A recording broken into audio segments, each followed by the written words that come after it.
बार की बात है, एक गांव में एक सेठ अपने बीवी बच्चों के साथ रहता था। वह अपनी मेहनत और ईमानदारी के कारण एक बहुत ही सफल और अच्छा व्यापारी बन गया था। उसका कारोबार बहुत ही अच्छा चल रहा था। वह अपने कार्य की सफलता का श्रेय अपने भगवान को देता था। वह मानता था कि भगवान सदा उसके साथ रहते हैं, उसके साथ साथ चलते हैं। उसे कभी भी किसी बात से डर नहीं लगता था। मगर एक समय ऐसा आया कि उसका कारोबार उसके ईर्ष्या करने वाले व्यापारियों ने डुबो दिया। उसके कारोबार को बहुत घाटा हुआ। कुछ दिनों तक वह बहुत ही दुखी रहा। उसका किसी काम में मन नहीं लगता था।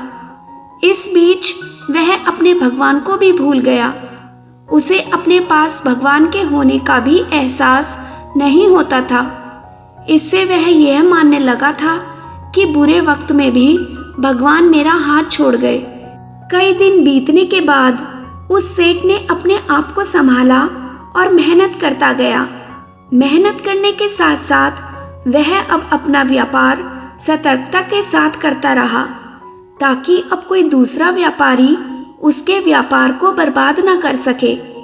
धीरे धीरे व्यापार में पहले से भी ज्यादा मुनाफा होने लगा।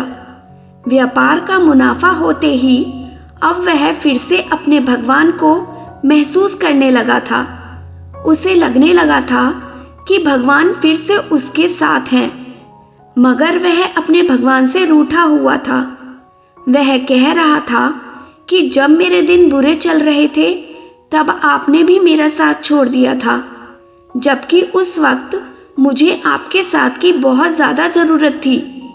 इतना कहते ही उसे एहसास हुआ कि कोई उसे कह रहा है, जब तुम्हारे अच्छे दिन चल रहे थे तब मैं तुम्हारे साथ साथ चल रहा था, मगर बुरे दिन में मैं तुम्हारे अंदर विराजमान था, ताकि मैं तुम्हें तुम्हारी मुसीबतों से बाहर निकाल सकूं, तुम्हारे अंदर फिर से उस शक्ति का संचार कर सकूं, ताकि तुम अपने धैर्य को बनाए रखो। अगर समस्याएं आती हैं तो संघर्ष तुम्हें ही करना है। मैं हमेशा तुम्हारे साथ खड़ा हूँ। यह कहानी हमें बताती है कि ईश्वर हमें कभी भी अकेला नहीं छोड़ते हैं, बल्कि मनुष्य अपने दुख के आगे उनके अस्तित्व को महसूस ही नहीं कर पाता है। हमारे भगवान हम सभी के साथ ही रहते हैं।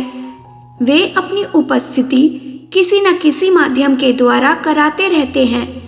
कभी मनुष्य इस बात को समझ जाता है तो कभी नहीं।